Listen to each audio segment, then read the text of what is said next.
Angel Rebo, known as the CEO Confidant, is an influencer, international TV host, public speaker, CEO consultant, board member, and philanthropist. I was always doing the same thing. So I was always helping my employers to develop their businesses. I think that business leaders now need to be conscious like never before. They need to hear different messages. Angel has empowered more than 1,500 CEOs in 33 different countries and speaks 5 languages.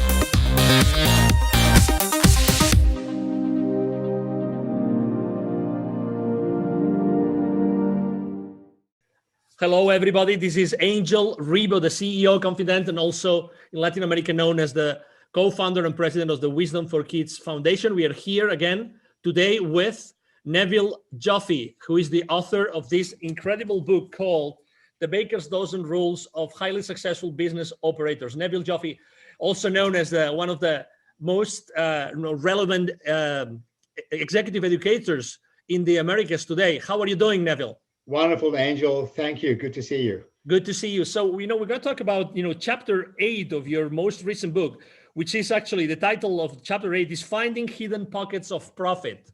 So it couldn't be more relevant for today's what's going on in the economy, right? So it's having to do more with less. So how have you typically seen that corporations can find, those hidden pockets of profit?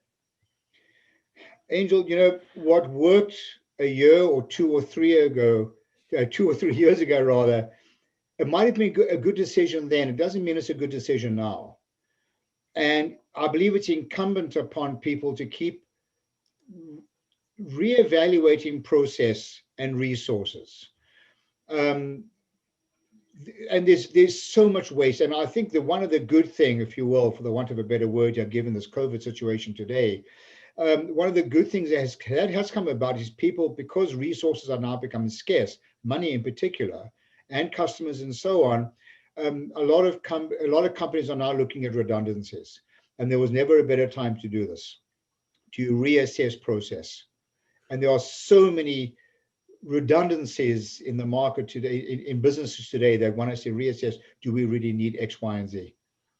Do you think that, by the way, I forgot to say something before, which is, Neville has helped more than, 20,000, has trained more than 20,000 business operators and executives in large companies in the world, like Bombardier, like Campbell Soup, like Hallmark Cards.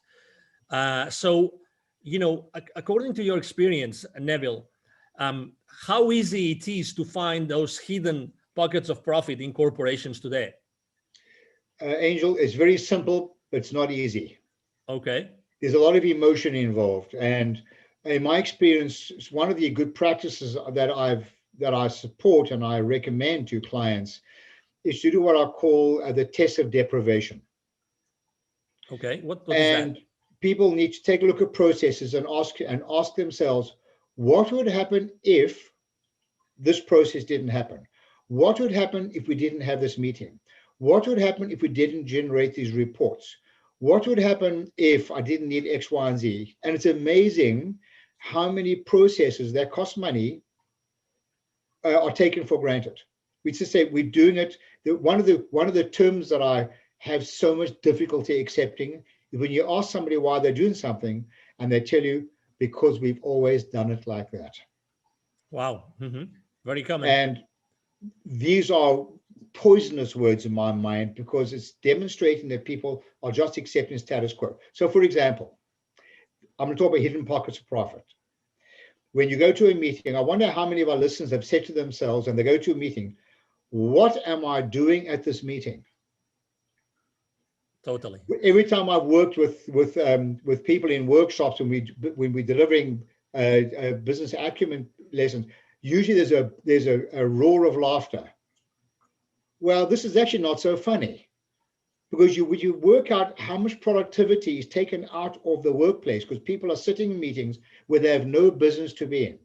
So I recommend that you work on that, and I've done this in my own companies, that they work on a hierarchy, if you will. Everybody who should be upside down. Everyone who should be at their meeting starts off, and as you move down the agenda, those people that have no right or no need to be present for that topic have the ability to leave. that you should have maybe 2 or 3 people left at the end. So just as an example, these are the hidden pockets of profit. How many times are people CC'd on emails? There's no way they should be involved in it. Or receiving photocopies of documents they have no right to be receiving. So these are some of the hidden pockets of profit. They may seem small, but they add up. Obviously, after training 20,000, business operators and C-level executives, I mean, you've learned a lot of lessons, right? So where do you think that it's easier to find those gems? Angel, on the top corner of my screen, you'll see the framework of what we do. We're in business to drive sustainable profits and cash flow. That's why investors invest in a business, whether you're a privately owned company, a venture capital owned company, publicly traded company, you're in business to drive sustainable profits and cash flow. But we also want to hold our people accountable for what they do. But it's not reasonable to hold them accountable if we don't engage them and educate them.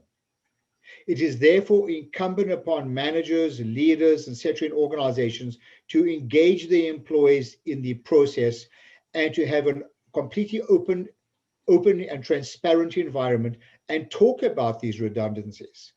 Find a way of incentivizing people to find these redundancies and get rid of them. Because we're carrying so much fat in organizations unnecessarily, regardless whether we're making a profit or not. These types of redundancies need to be examined all the time, but you can only do that through engagement. I would like to bring the people again, our audience, back to the book. And the reason is that this book is pretty unique in the sense that you can open it flat. Sorry, we have this, this background, electronic background. But you can open it flat. And actually this chapter, interestingly enough, the finding, hidden profits of profit is one of the chapters that has more questions. So that, there's, this book has a lot of pages for notes. And probably the reason is that there are so many sources of potential, redundancies and places in the organization right now to find these hidden pockets of profit. Does it make sense at all, Neville? Yeah, I designed this book, Angel. I try and keep things efficient. I don't waste words unnecessarily. People are busy. They haven't got time to read a lot of nonsense and repetitive stuff. I have a philosophy, just, say what you need to say and get on with it. So the book is made up of an introductory part, which just creates context to the topic, such as don't do the wrong thing more efficiently, don't evaluate numbers in isolation, the word so what, just do as you say you're going to do. There's context. Then there's a bunch of questions to really get the reader to do a deep dive into some of these questions they should be sharing or asking their colleagues, employees, whatever. And there's places for notes. And the whole idea here is not about the answers, it's about the questions people should be asking. Exactly.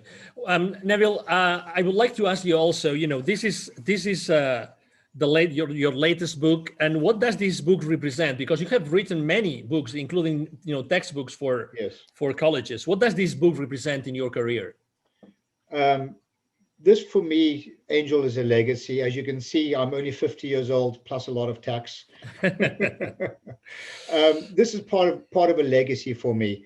Over the years, people are like, I have an old-fashioned humor, and people often say to me, Neville, you really need to write down some of your Nevilisms, as they've called them, some of these expressions. So I decided, after being in business for more than 40 years, and 25 of which has been in education, I decided to write down these Nevilisms and in the form of a book to bring value to others. I wrote this book to be read, and I want people to read it because I have a strong belief, a passionate belief, that not all, but there's a lot of golden nuggets in here that will literally change the economic lives of the readers. Excellent. If people would like to reach out to you, Neville, what's the best way to connect? Just email me. I love a good chat, in case you didn't notice. It's Neville, Neville, @bizwisdom, bizwisdom.com. Excellent. Well, thank you for being with us today, Neville. It's been a pleasure. You're very welcome, Angel. The pleasure was mine. Thank you again, and thank you everybody watching us today. Thank you for being here with us at the CEO Confident TV. It's been a pleasure to have you. I'm sure that you have enjoyed this conversation as much as we have. Hope to see you soon in our next show. Thank you very much. Bye-bye. Thanks. Bye now. Thank you so much for watching our show today. The entire team of the CEO Confident appreciate your time and attention. If you think that you are a good fit for the CEO Confident TV, please connect with us on LinkedIn. We hope that you enjoyed today's show as much as we did. See you soon. Angel Ribo, the CEO Confident. Email address angel@angelribo.com. Don't forget to follow me on LinkedIn. Thank you.